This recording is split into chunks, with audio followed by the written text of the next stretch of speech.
Dowd, and I'm a council member for the City of Chico, and it's my great pleasure to welcome you here tonight for the Chico Great Debate. It's really, truly wonderful to see you all here in the City Council chambers. This is the site of great debates every first and third Tuesdays of the month when the council meets. We usually have a pretty good crowd like yours, but sometimes we have a full crowd like yours. That's what government is all about. It's getting input from the community members to influence the decision makers. I think that the crowd here tonight is going to be a little better prepared and a little more civil than the crowds we usually get on Tuesdays nights. I wanted to share just one story that I have of my experience in the City Council. One night we were deciding the Walmart expansion, and I was the mayor. We had standing room only in this crowd, and I thought, how am I going to make sure that we can facilitate a meeting where everyone can be heard and their opinions can be considered without a lot of unrest happening in the meeting, because tensions were high, opinions were much certainly divided. So I took out a little index card, is where I usually write my notes, and I wrote these 4 words: listen, consider, respect, and civility. And when I opened the meeting, I asked the group, the community members, to really pay attention to those words, to listen to every speaker, to consider what everyone has to say, and to respect their opinions, no matter if you agreed with them or not. And the tone that I wanted everyone to have was one of civility. So I went through and I explained that to everyone. And then I put it right up here next to my microphone. And I looked at it and I thought, I'm asking the community to do these 4 things. I better make sure that I do those 4 things when I interact with the community. So that's what a great debate is all about. To listen to one another, consider the opinions, have an open mind, respect one another, and be civil in our conversations. So you're getting a great introduction to that tonight. And as you continue your studies, as you continue your life in your own communities, make sure that you be involved in government. Make sure that you let your opinion be known. Influence the decision makers that you meet and that you can have decisions for, not only in the ballot box, but when you come to the council meeting. And remember to listen, consider, respect, and treat each other with civility. I really look forward to hearing the great debate tonight, and thank you all for coming to our council chambers, and I hope it's not the last time that you visit. I'd like to introduce Bill Locher, the Dean of Undergraduate Education.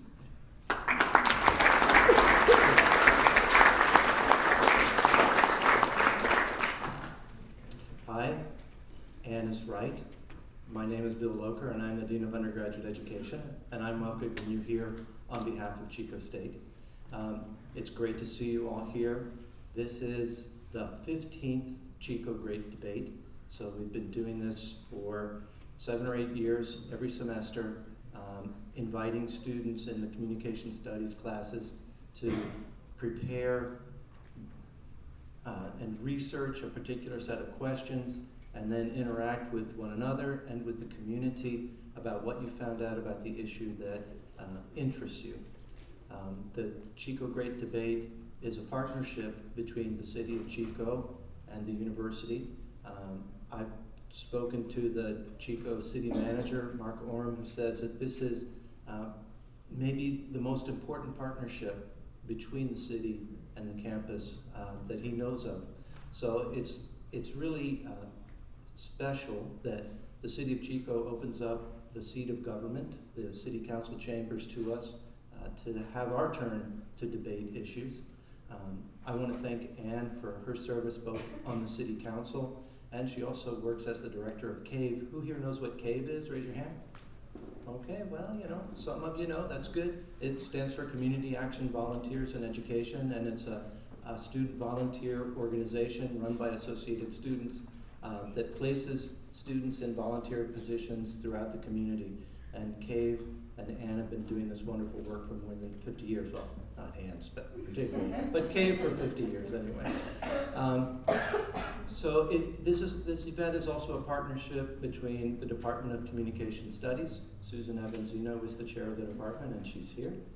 And the First Year Experience Program, and all the folks that you've seen running around in maroon shirts, students, our student workers who have been preparing all semester to put this event on, and my understanding is it's gone pretty well so far.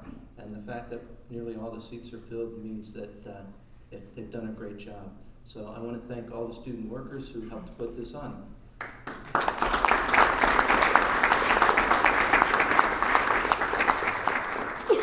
So tonight's topic is activism. We spent a lot of energy in the fall encouraging students to vote, trying to educate students on the important issues facing the country, the different positions taken by the presidential candidates and other candidates for office in the state of California. And we don't have the numbers yet in terms of how many students voted, but we do know that the campus was recognized by a national organization, the American Democracy Project, as a voter-friendly campus, due in large measure to the efforts that were made by offices on campus, CAVE, the Office of Civic Engagement, First Year Experience, in putting on events and getting out the vote. In the aftermath of the election, there was a lot of happiness among some and a lot of disappointment among others, as is usually the case with elections. But there was also an upsurge of interest in how to become more active politically and in activism, generally speaking.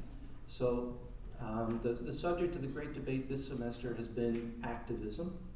And the panelists tonight, and we're going to have a very sort of formal debate tonight where one side speaks and there's a rebuttal and there's a couple of opportunities for people to ask questions, and it will end up with closing statements. The topic tonight is whether activism should be focused on incremental change or more radical change. So I'll be really interested to hear the position of the debaters on that question. Are you going to introduce the debaters? Yes. Okay. All right. Good. Soon you'll hear who the debaters are. In any case, I thank you for coming out tonight. I hope you've had a good experience with the Chico Great Debate. I know that there's a number of students here from Butte College. You're from Butte College, raise your hand. All right, good showing by Butte students. I'm really glad you're here, and I hope that you wind up your studies as quickly as possible and come to Chico State so we can welcome you as full-time students at Chico. So in any case, I'm going to ask you to introduce the debaters. Okay, thank you.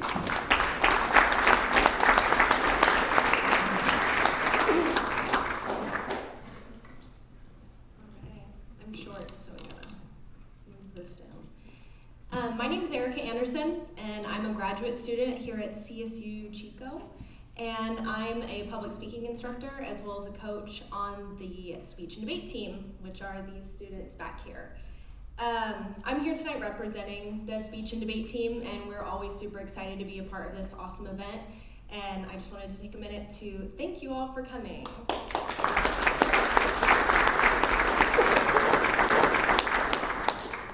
So the debate that you'll see tonight is not necessarily representative of what these debaters believe, but instead it represents their understanding of the reasons those who do believe these ideas and an attempt to present those ideas in a persuasive way. We hope that you will listen to the reasoning of both sides with an open mind and use your own critical thinking skills to understand and evaluate the reasons, integrate them into your own experiences, and then act accordingly. So to give you kind of an idea of the format this evening, the debate tonight will feature two teams of two debaters. As you can see, one team. The affirmative will take the position that radical action is essential for progressive political change. The negative will take the position that working within the traditional political system is best for creating change. Each side will give an opening speech lasting no longer than 5 minutes. There will then be a short 2-minute period for questions after each opening speech. Each side will then get a speech to rebuild and extend their arguments that will last again no longer than 5 minutes, followed by each side presenting a short closing speech lasting no more than 3 minutes. This format is designed to provide both sides with equal time to develop their arguments and persuade the audience, and after the debate, our judges will leave the room to deliberate, and we will have a few minutes for you to participate in a short poll that you'll be able to find the link to on these screens over here, and then we'll pull up the responses as well. If there is time, we will then open it up for questions and comments. So now I'd like to introduce the debaters. And debaters, as I say your name, if you could stand so we can applaud them and welcome them. So to start with, we have Justin Flick. He is an All-American debater, a senior at CSU Chico in Management Information Systems, and he's been on the speech and debate team for 4 years.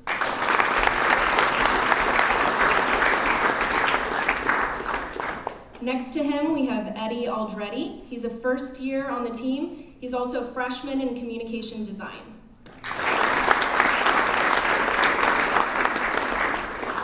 Next, we have Carissa Gonzalez. She's also first year on the speech and debate team. She's also a freshman, and her major is psychology. And last but not least, we have Adam Steele. He is actually a speech and debate team alum. He's a senior in finance and double major in communication studies. So at this time, I'm going to ask you guys to silence your cell phones, pretty please, to not distract our debaters. I'll be keeping time over here, and I'm not introducing the judges. I will. Okay. Now we're going to introduce the judges. Okay, so we do have 2 judges who will be assessing the soundness of the arguments that are made tonight in the debate. So April Kelly is a faculty member of Butte College who teaches communication studies.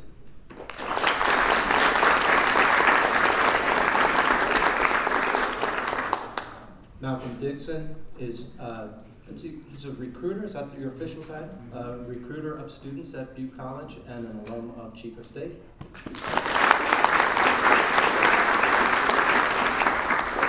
Are we going to do a before and after poll or just an after?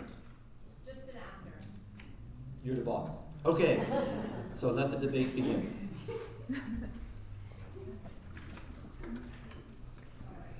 So debaters, you'll keep an eye on this, and when you see green, that means go. Do we know who's starting? Okay. Hello and good evening. As many of us have done before and will continue to do so in the future, we, the affirmative, are here to persuade you that a more radical approach to politics is comparatively better than traditional politics. We would also like to frame our perspective. When those hear the word radical, it is often of those who are violent or images of Berkeley, and while a radical approach to politics can include those are outliers. Everything from the civil rights protests, sit-ins, marches, all the way to boycotting a company is radical. Today, we'd like to present 3 main arguments as in why radical is rad. Our first argument is the spectacle is good. When movements are creating more powerful images, being disruptive and creating a cultural narrative, we bring attention to issues that otherwise would continue to be unspoken about.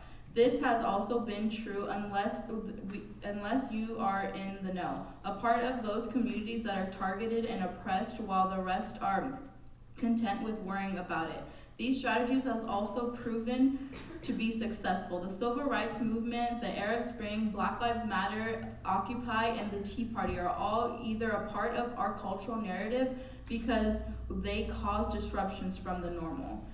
The Ferguson, Missouri, where protesters gathered against militarized police force to bring justice for Michael Brown. It was not until the visual protesters People in the streets making noise that targeted the practices around the police force were brought into light. Without the spectacle, we would continue to remain unaware of the issues that surround us today.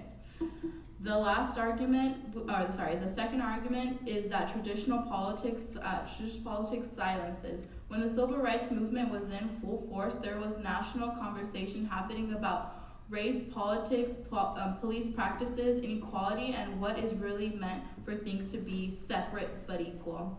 The most important things about this movement is that those who are not politically motivated were brought into the conversation, and the culture surrounding race was starting to change. As this happened, traditional politics was always worried about re-election, decided to change the laws. While we won't disagree that those were bad laws and should be changed, it happened in a way that stopped the conversation. It was as if the federal government had come in and quietly and quickly put racism into a neat pile, picked it up, and threw it out. It put a giant halt to the important national conversation, something that we still feel the effects of today. Instead of tackling the root cause of prejudice, we just made it not okay to discuss in public and created a subculture of hate and microaggressions. The last argument we would like to make is that political expediency. In traditional politics, it always feels as if we cannot do the right thing. As part of the process, we must compromise and give up our values to be able to put law in the books. A lot of the time it means that we get good laws and bad laws, those in which the words are there, something that politicians can say we passed it, but that has been gutted of any of the follow-up and enforcement mechanisms that would make the plan successful. Compromise means that we win a little and we lose a little. And the political process focus on the method means that we cannot collaborate. Collaboration is where the two sides of the aisle work together and create something new and amazing. Spectacle, culture, stories, and conversating with one another will solve these issues, while traditional politics will put a nice bow and a Band-Aid on it. All right, thank you, Carissa. So at this time, we're going to move to 2 minutes of questions. So I think that means that you guys can ask questions as well as audience questions. So do we have a microphone for the audience? I think the initial part here is just restricted Just to for them? the debaters. Okay.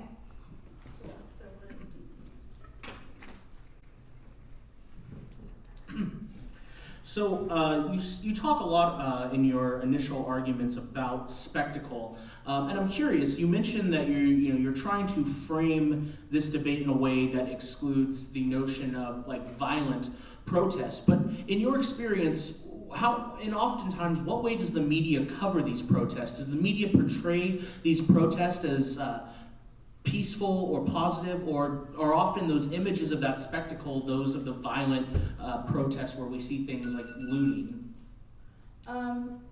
Sorry, what was that last time? So, I know I got a little long-winded. So fundamentally, in your experience, would you say that images of this spectacle of radical protest, are they oftentimes more presented in the media as groups of individuals peaceful protesting or as people rioting and looting? Well, the media chooses what they represent will get more attention and more views and more clicks and whatever brings them the most money. So when they say that this violent protest occurred or all these riots occurred, that they make more money off that essentially, because these kinds of violent acts and violent stories brings a lot more attention to their papers, and essentially they sell more by portraying these sometimes not even violent riots or just sit-ins and stuff like that as violent acts of... Would you say, though, however, that the media and the way this is represented plays a huge part in the success and the expediency of these protests? I would say with the rise of social media, considering the Black Lives Matter movement, that has taken a big toll on social media. We are talking about it a lot more, and a lot of the times we didn't even need any violence behind it. A lot of the Black Lives Matter protests have just been marching, chanting, and things like that. It's the media who is starting to take a negative portrayal on the violence that occurs in these protests. All right, that's all the time we have for questions. And we're ready for you, Justin. All right, cool. Well, again, thank you all for being here. We appreciate it and hope that you enjoy the discussion we're having. I think it's fundamental here, as we preface this with the fact that both sides here agree that there are, certain changes that have to be made, and really our discussion is only to determine the best method for approaching those changes. With that, we have a few key pieces of argumentation that we think proves that working within the traditional political apparatus or engaging in incremental change is uniquely better. The first argument that I think we want to focus on is method. Radical change does draw a lot of attention to these protests and to these movements. However, oftentimes this is not always something that begins in a positive light. For instance, our opponents would make the argument that these protests are not violent. However, this becomes an issue when we see that the media and the communication of these protests are often portrayed as violent. And as this state communication, this engagement in popular media becomes so key to the dissemination of these movements, that this media framing uniquely kind of creates a negative spectacle to protest, which in some cases creates more backlash. I think that we also focus here on the spectacle that oftentimes the media almost makes the spectacle the focus rather than what individuals really want to focus on. I mean, look at the Pepsi commercial. We're talking about the protest and almost making fun of it rather than actually communicating about the real changes that need to be made.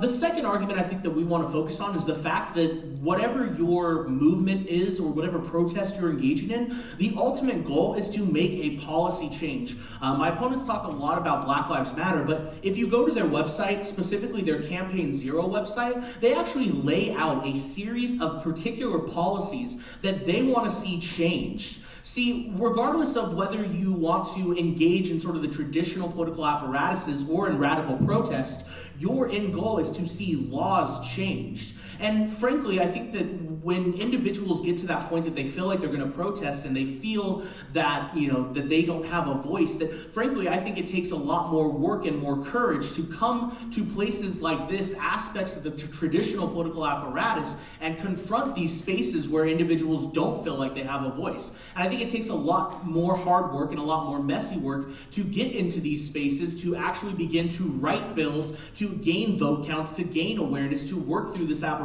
and persuade policymakers to make those changes.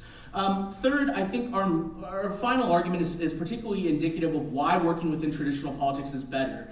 When those individuals who inspire these protests, the very idealistic and persuasive visionaries who lead these movements, when these individuals only focus on the notion of radical protest, they allow individuals who don't have those same goals in mind to sort of inherit the traditional political apparatus. We can sort of see this right now, where after Bernie Sanders lost the primary, a lot of idealistic liberals left the political sphere, which allowed, obviously, Donald Trump and some of the right-wing aspects of the country to take office, and is now passing some changes that those individuals would disagree with. I think that when we sort of look to this idea that when individuals don't work through the state, they cede the political sphere to individuals who may have different ideologies as them, and frankly, they only really hurt their cause. If you're not able to engage in the traditional political sphere, even if your end goal of your protest is to create different policy changes, you then give power to the people who, one, want to pass policies opposite to you, but two, you give more power to the people that want to shut down your voice. That's why really functioning through the traditional political apparatus is key, because without it, really these individuals have no way to function and to continue to build these policies. Fundamentally, I think that it's very clear with our argumentation that working through the state in a traditional fashion is comparatively better to sort of radical politics. And with that, I'll go ahead and open myself up for questions from my opponents.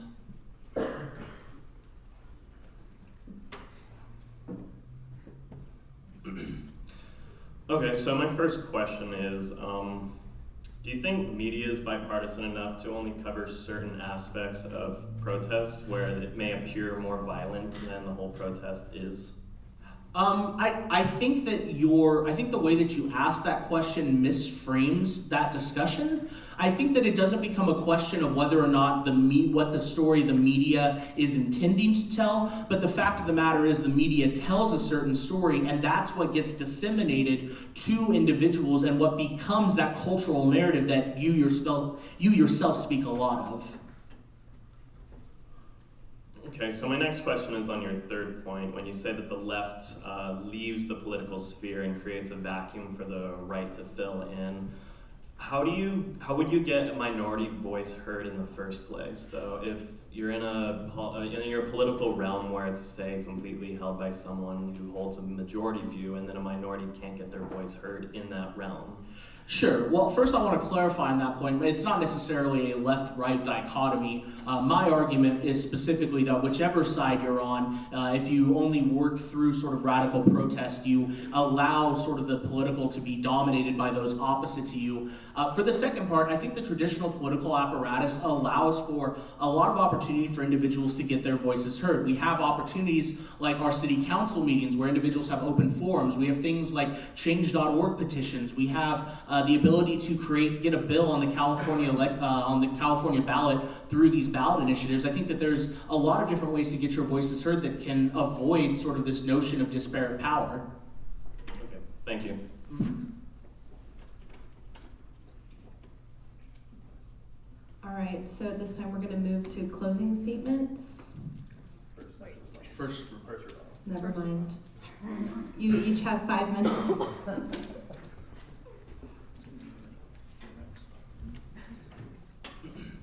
So let's talk about their first argument. When they start saying that spectacle is bad for various reasons, but it's the prerequisite for any political action. It's for spectacle when protesters go out and start making a protest, whether it's a mass protest such as any boycotts, the Occupy Wall Street movement, massive protests, all the way down to a monk burning themselves for an act of bodily protest. It can be various things, and they say that people misinterpret these protests due to various reasons. It could be media reasons, it could be with their own eyes not understanding the message of the protest. But take, for instance, they said the Pepsi commercial, that it was blind to what the actual Black Lives Matter protest stood for.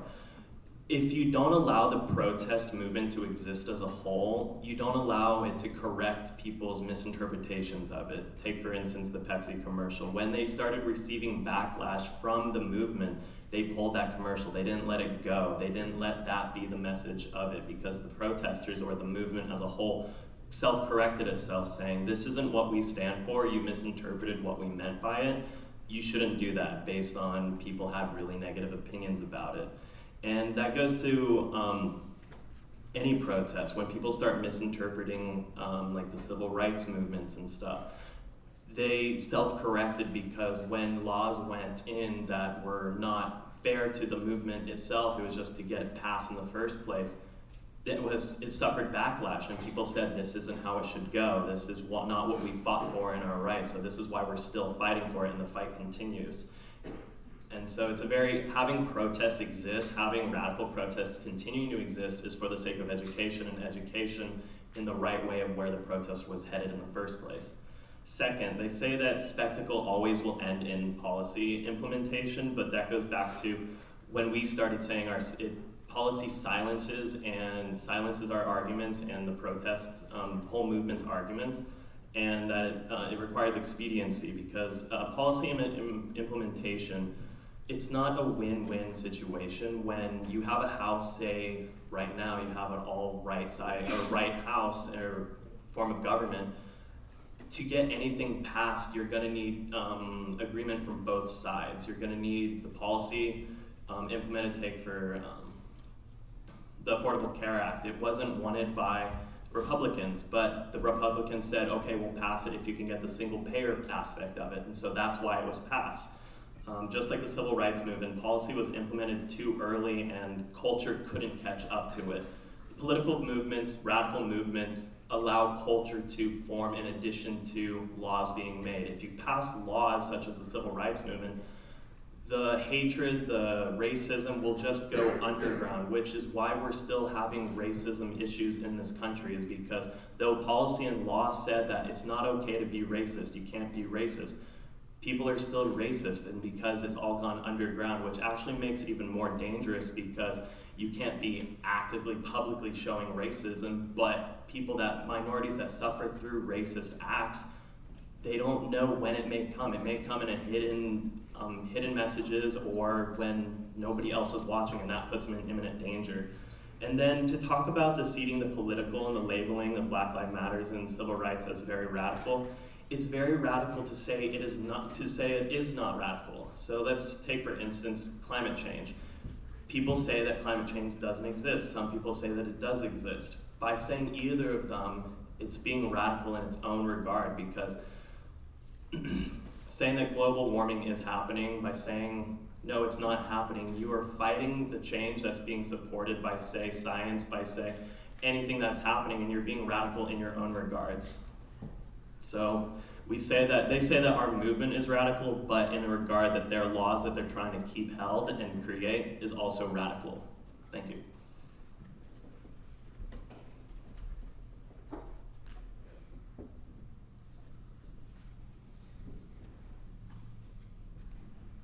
So, hello? Yeah. So I'd like to talk about something that interests me very much, which is communication and the media. So throughout history, with the penny press, that's how we got a lot of our information. But you have to admit, throughout the years, a lot of our information has changed, and how that medium has changed, which is that process of getting that word out. So right now we live in the year 2017. And the important aspect of this is that we have a lot of people and a lot of mediums giving out the message. And with this, we have a lot of companies trying to give out a specific message. But these companies are trying to gain money. So when our protesters here are doing something, when they're doing radical protests, the media is only presenting those messages as violence, such as Ferguson. There was a moment's time where the Ferguson riots were mostly depicted as people looting and fighting, and it took a lot of people and a lot of power, which kind of almost failed, saying that these radical protests are fine and these people are not doing anything. So that would dismiss their point, saying that it doesn't cause any riots. It's because what matters in the end is a message and how we interpret it, and the message that's given out to everyone is that they're violent, and that's what we're given. And that's how we perceive these. I'd like to get to the next point, which is that traditional policies, government does not change. I would like to give an example about government changing policies, which is Harvey Milk. So Harvey Milk, if you guys do not know, was the first gay governor in California to support gay rights and equality in California. And what he did was, of course, he did some protesting, but what he did, he used his power to get into government, and with that, he was able to persuade Californians to give the homosexual community at that time, or the LGBT community at that time, rights, as in being able to teach in public schools.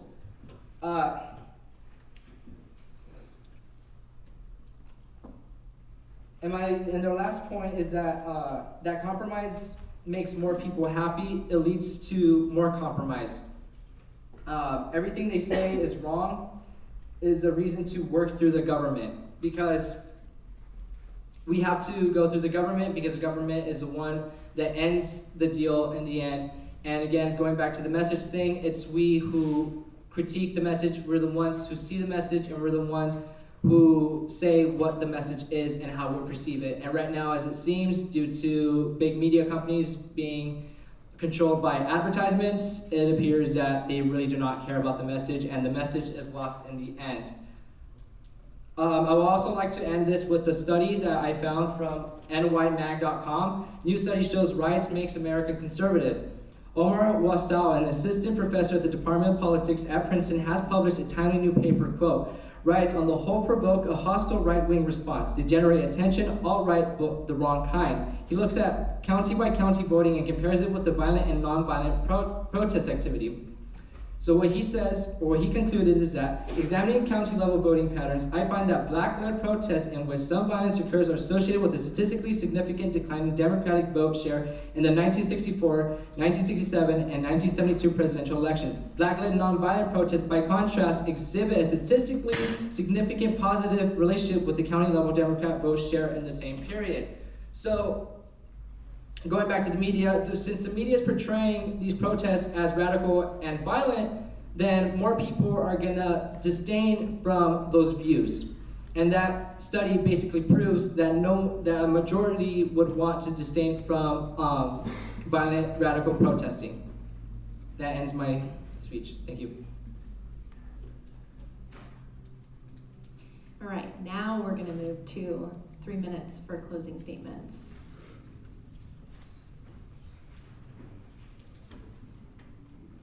Okay, as Eddie stated earlier, there was a politician who made great changes to the LGBTQ community in California, but this is simply reinstating what we're saying. We all can't be politicians. We all don't have political standing and political power to make changes as through the institutions like this man did. So this is why over generations and generations we've become politically stronger as people, hearing our voice. And if we simply sat down and took everything the government told us and said that this was okay, this was right, this was just, where would we be as a society today? Where would we be when it came to civil rights? Where would we be when it came to women's rights? Where would we be when it comes to LGBTQ rights? If we sat down and just understood and just let the government tell us what this is okay to do, this is the law that's occurring, this is what we're telling you, and this is, you just have to accept it. And if we sat there and just accepted it and not used radical ways to protest and to change, then we would be a simple-minded, ignorant society. And going on to let my partner speak. So this country started off as an act of political protest, the Boston Tea Party. I mean, the very act of protest is a definition of what it is to be an American, because the political act of getting away from Britain was an act of governmental protest because they didn't want what was going on, and it was an act for freedom and what they thought at the time to be the best alternative. Take, for instance, an addict with many issues, whatever an issue that the addict is suffering through.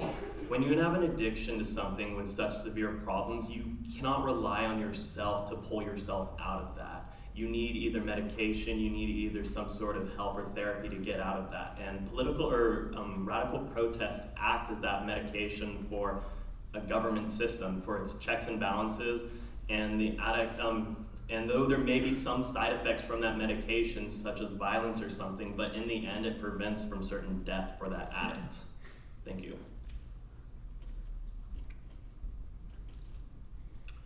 Well, it's certainly been an interesting discussion we've had tonight.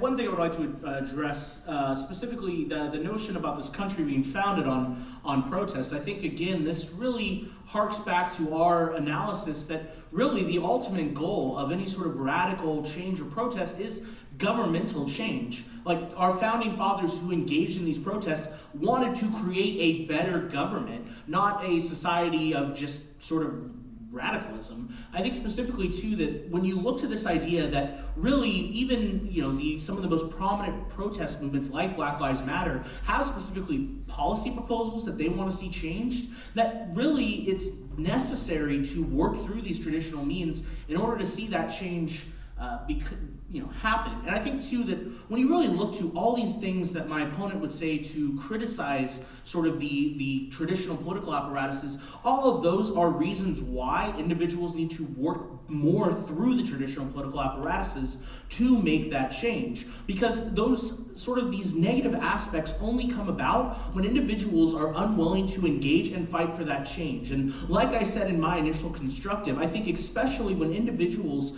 are in a space where they feel like they they do not have a voice, that they do not have the ability to be heard, that it takes far more courage, far more dedication, far more work to be able to walk into those spaces and demand a voice through the traditional political apparatus and work to see that change happen. All of these things that we want to talk about, civil rights, rights for the LGBT community, women's rights, all of these things culminated in policies being passed to guarantee these rights. And fundamentally, I think at the end of the day, we have to recognize that we ultimately have to engage with sort of the traditional political apparatus. And when it comes down to that, the only way to ensure that the positive messages that we want to see push through there, the only way for that to come is for our brightest and the visionaries who would lead these protest movements to instead rally their energies into working through the traditional political apparatus. And with that, I appreciate you all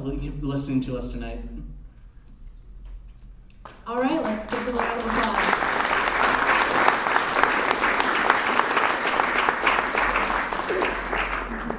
At this time, we're going to excuse the judges to deliberate, and I will see if I'm technology savvy enough to pull up the poll for you guys on the computer.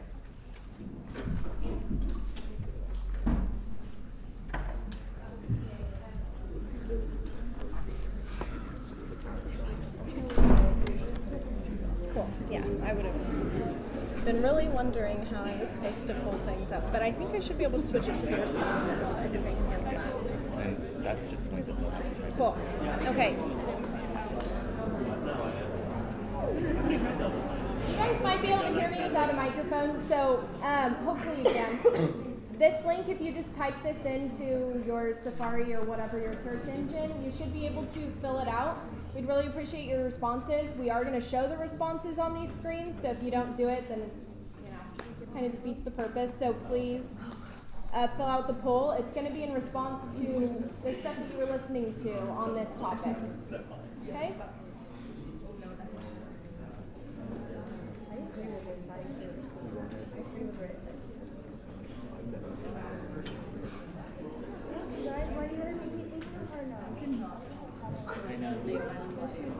Said I know.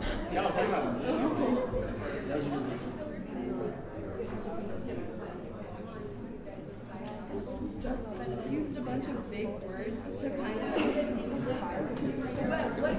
Yeah, I mean, I had a lot of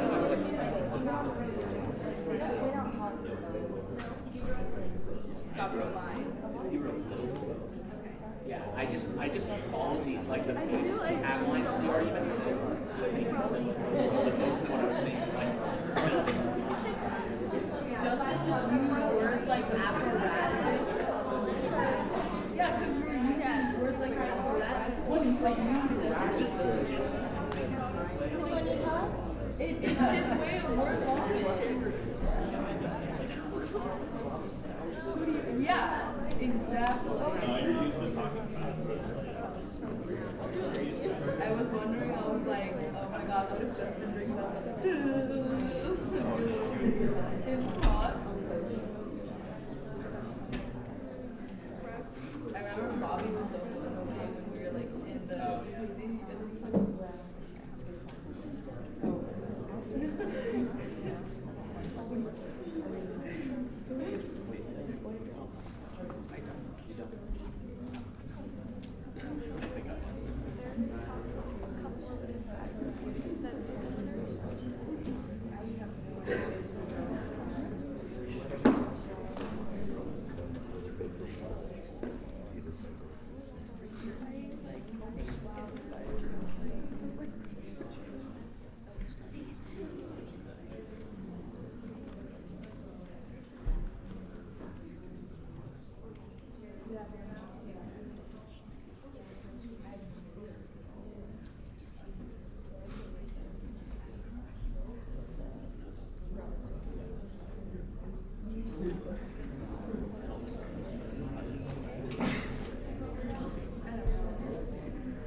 What if I film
People still working on it? Yes? No? No one's gonna raise their hand? Still working. Still working? Okay. It's on me. Keep going. I don't want to. Well, let's see if I can. Ooh, 91 responses. Cool. Oh gosh. I was gonna say, I don't know how to scroll. I'm a Mac user. Okay. Let's zoom in a little bit so they could. Thank you. Don't want to scroll for you and then you can talk about it? That would be great. Yeah, thank you. I don't know if I should. I'll try to speak loudly, you guys, so that I don't have to step over here so I can see. We have this guy. Oh. No. Oh, no.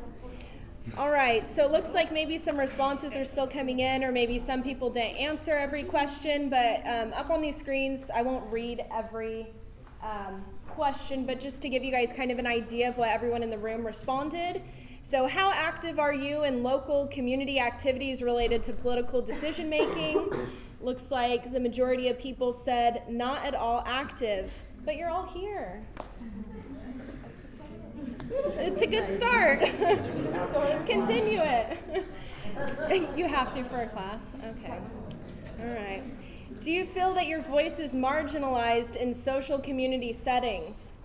Most people said, I sometimes feel marginalized. Okay. Oh boy.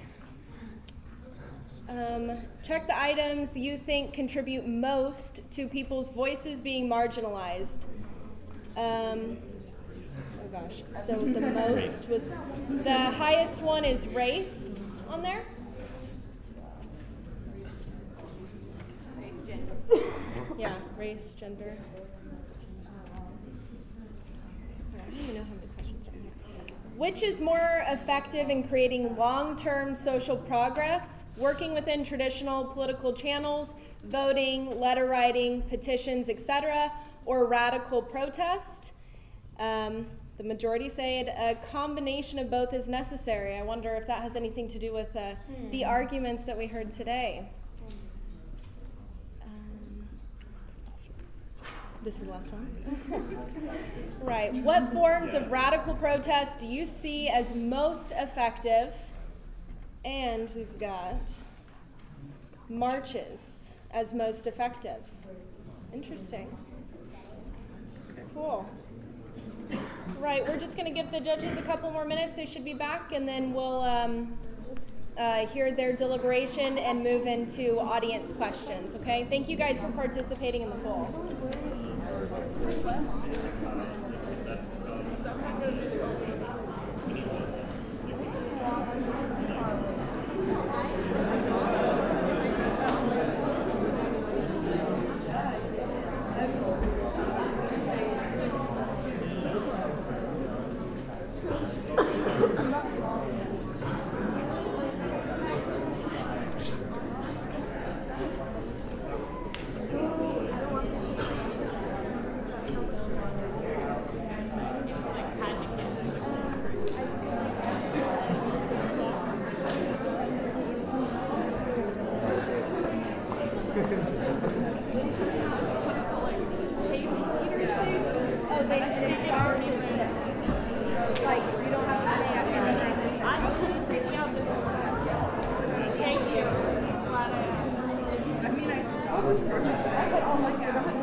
Plus, I didn't want to hear you saying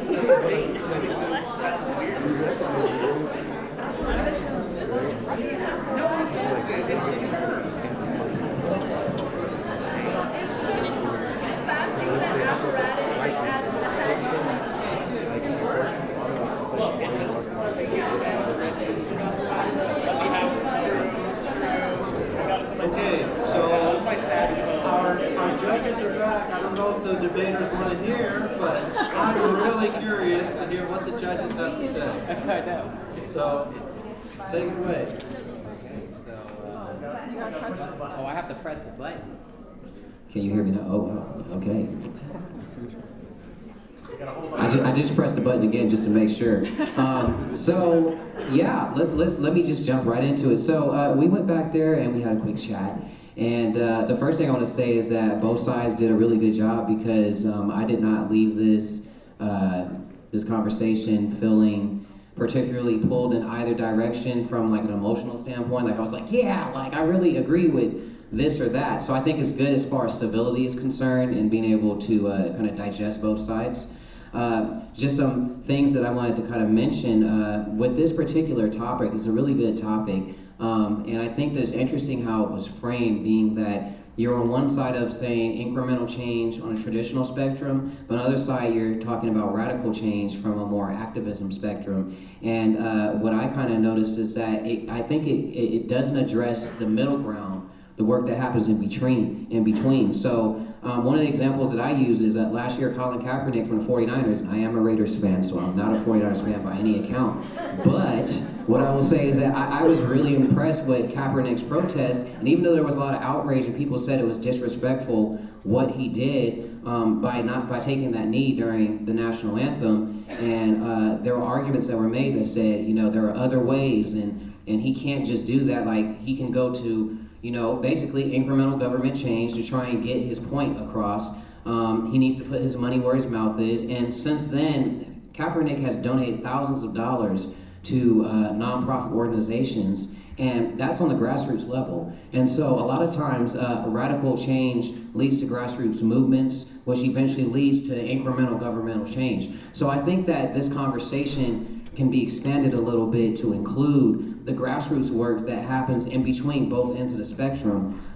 So I think that it was a very good job on both of your parts on being able to really highlight both ends, and that gives us some tools to kind of work on the conversation and kind of the progress of the race in between. The last thing I want to say is that on the side of the negative, I did say that right, it is the negative, right? Okay, I wanted to use it in the terms of a debate. So from the negative, you said that the media focuses on the spectacle and completely leaves out the actual issue. And so that is very true in the sense that with the Black Lives Matter movement, they do outline exactly what they want to see happen on the policy level in government, and the media oftentimes focuses on, you know, these protests and the few people who are violent at the protests, and that becomes a focus. And the last thing I'll say is that from personal experience, I have been at Black Lives Matter's protests, and I will tell you from experience that oftentimes when there are folks there who do acts of violence, that for us, the ones that are there protesting that have a particular goal in mind, we are trying to diffuse those situations because that detracts from what our original intent is with the protest. So I think that was a very strong point that you put that I didn't even think about, where it's like, yes, it does take away from the actual issues and focuses on, well, they're out there tearing things up. And it's like, well, no, there's more to it than that. If they perhaps outline what was shown on the website as far as policy change, then maybe there'd be a little bit of a different viewpoint. So great job on both sides. All right. Thank you, Malcolm. That was well said. I also would like to compliment you and congratulate you. Your arguments were so well framed and clear and organized and easy to understand. You also did a very nice job of remaining civil, if not almost complimentary to each other.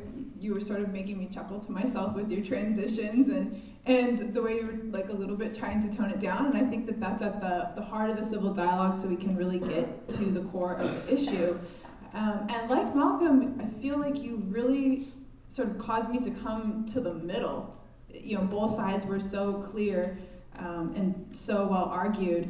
There were a couple things that that stuck out to me that came up from both sides, and one of them was this question of what happens to the voice of the minority if there's no room for them to participate in a traditional democracy. And you, even though that was the opposite of your point of view, you were actually sort of suggesting that in your section and trying to make room for that. And I think that that's something as a society we need to pay attention to. Democracy should ideally enable all voices, but it doesn't always. Frequently, it enables a voice of the mass of people.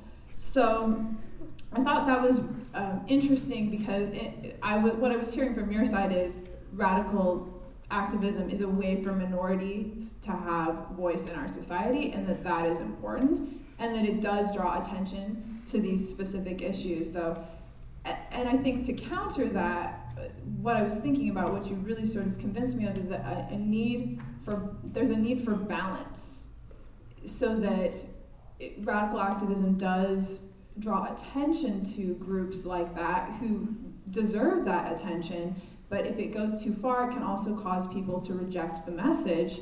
And so we need to have some sort, and perhaps we already do, or we're working on those things, we have to have room for both, which I think is, in some sense, both sides were right, if I'm not sure I like that word really, but both sides have equal value here, because we need both of those things in order to get to those kinds of slow incremental changes or large scale immediate change, whichever one it is that we end up achieving, because either way we're moving forward, whether it's slow or fast, we're moving forward. So nicely done, and thank you for all the hard work you put into this.